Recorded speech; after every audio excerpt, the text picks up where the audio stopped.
Marites, ang daming nakikiramay lalo na sa social media. Filipinos, mahal na mahal nila si Tita Glo. Ano bilang pamilya, ano nararamdaman nyo doon? Nakakapuno po siya ng puso because my lola gave her all in the industry.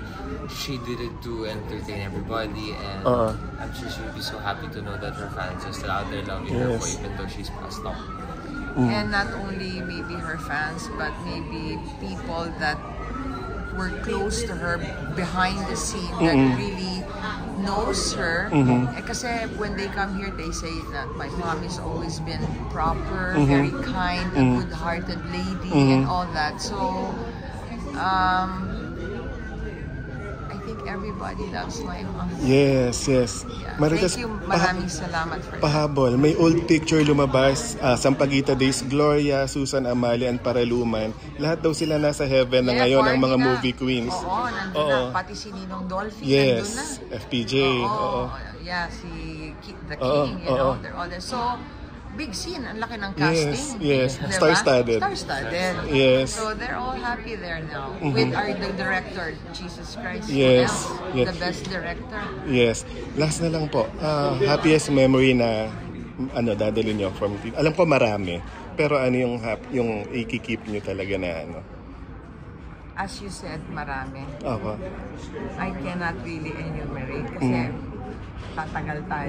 Yes. But I'm very blessed. God has given me the best mom in the world. Yes. Wala po ako makakomplain. Yeah. Thank you. She is. Chris, the best lola. Yeah, she was always there. You know, she was always there for me growing up.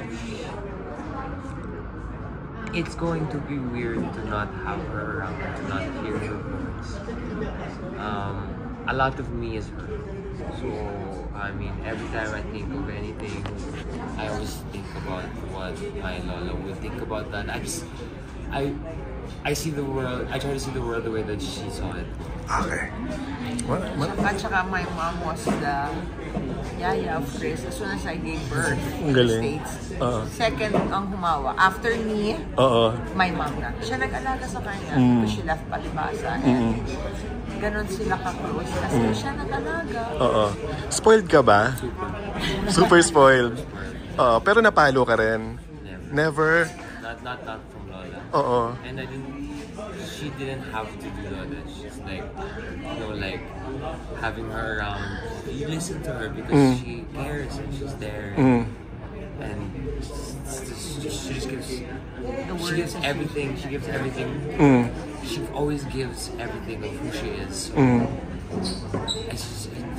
I can't explain it. You know, our relationship was beautiful. It was pure. She was always galing. Kasi tatlo lang kami. Yes. So, I mean, how close can we be? Super close. Pag may tampuhan, paano? Siyempre, normal. But as a Sino nag-reach out? Ako, siyempre. Nakakahiya naman, di ba? I used to write her letters. Tapos magsusorry pa ako. Tapos nilalagyan ko ng basa-basa. Kasi sabi niya, what's this basa-basa? My tears. May mga ganun kaya hindi kami boring. Opo. Okay. So, thank you. Salamat po. Maraming salamat po. Thank you.